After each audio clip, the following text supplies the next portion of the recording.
The Daytona is a recurring topic on this channel, and understandably so. It's one of the most renowned watches ever created, coming from arguably the most famous watchmaker in the world. What sets it apart is its distinction as the last Rolex to utilize a movement sourced from outside the Rolex family. The Calibre 4030, which was based on Zenith's El Primero 400. This movement was featured in the Daytona 16520, the model that introduced the sleek and immensely popular design we know today. Since its release in 1988, the Daytona 16520 has garnered significant attention from collectors, especially after Rolex discontinued the Calibre 4030 in favor of their in-house 4130 movement.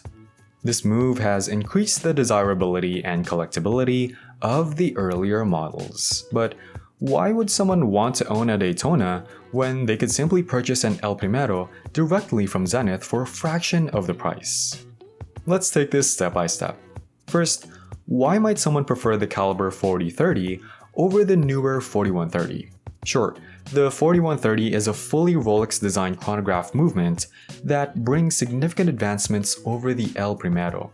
For instance, its vertical clutch, a replacement for the El Primero's lateral clutch, ensures a smoother and more precise start to the chronograph function, eliminating the slight jolt often associated with lateral clutches. Additionally, the 4130 boasts a longer power reserve, increased from 54 to 72 hours, providing more autonomy between winding sessions.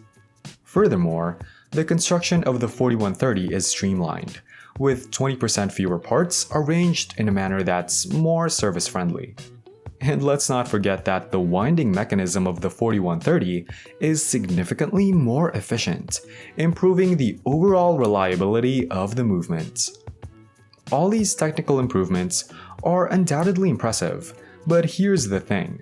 The appeal of a watch isn't always driven by cold, hard logic. The El Primero-based 4030 may have more than triple the variety of screws and a mainspring that necessitates the complete disassembly of the movement for removal. But its significance lies in its historical context. Emerging after the less successful 6263, which was powered by the outdated Valjoux 72, the Daytona 16520 marked a turning point in Rolex's trajectory. And just as the 4130 will eventually become part of history, so too will the El Primero-based 4030. The El Primero movement itself carries a rich heritage. It holds the distinction of being the world's first integrated automatic chronograph movement, closely following the modular Calibre 11 developed through the collaboration of Heuer, Breitling, and Hamilton. When we say integrated, we mean that the El Primero was purpose-built from the ground up to function as a chronograph, whereas the Calibre 11 was essentially a chronograph module added onto an existing automatic movement.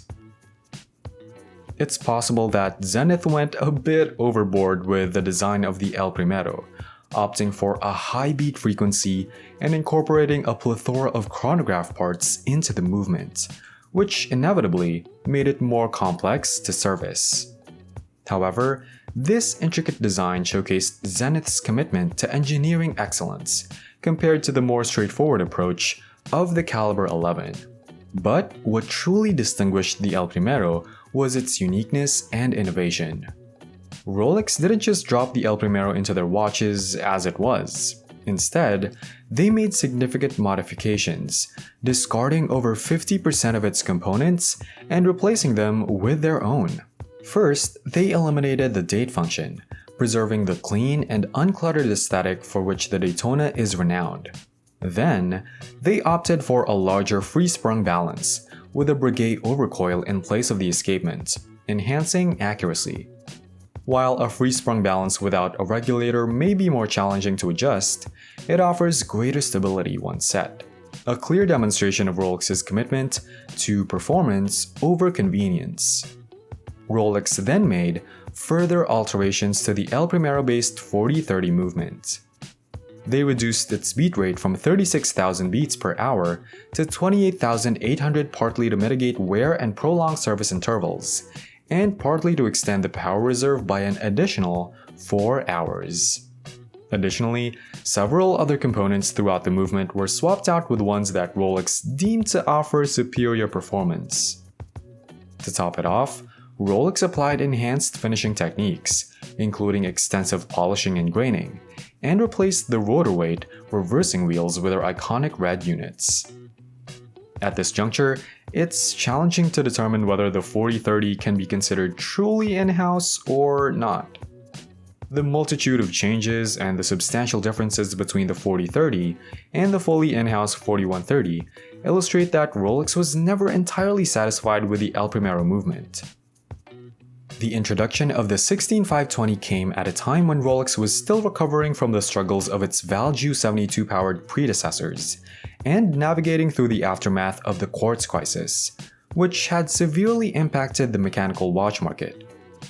This suggests that the 16520 was constrained by budget considerations. After all, who would be eager to invest in a brand new chronograph movement less than a decade after the mechanical watch industry had been dealt a significant blow?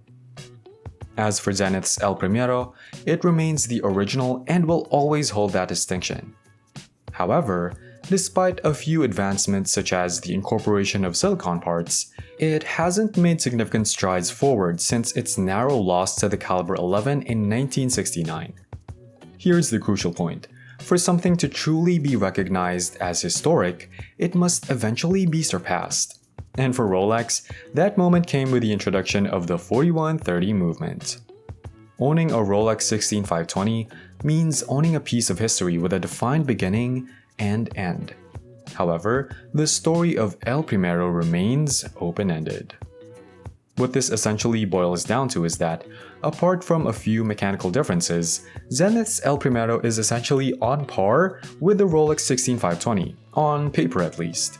And for some, the allure of the Daytona may simply not be there. After all, the Zenith boasts a stunning design, fueled by a relentless pursuit of engineering perfection, and crafted by a brand with nearly half a century more heritage than Rolex.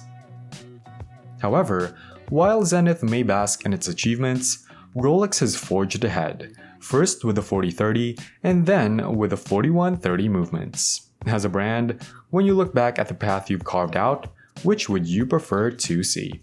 A straight and unwavering course, or one that circles back upon itself? What's your take? Do you believe Rolex's past makes better use of the El Primero, or do you still think Zenith deserves the top spot? Share your thoughts in the comments, and if there are any other watches you're interested in learning about, drop us a comment too. Thanks for being a part of Ventichic. Don't forget to give this video a thumbs up and share your comments. Make sure to subscribe to our channel for future updates. See you in the next video.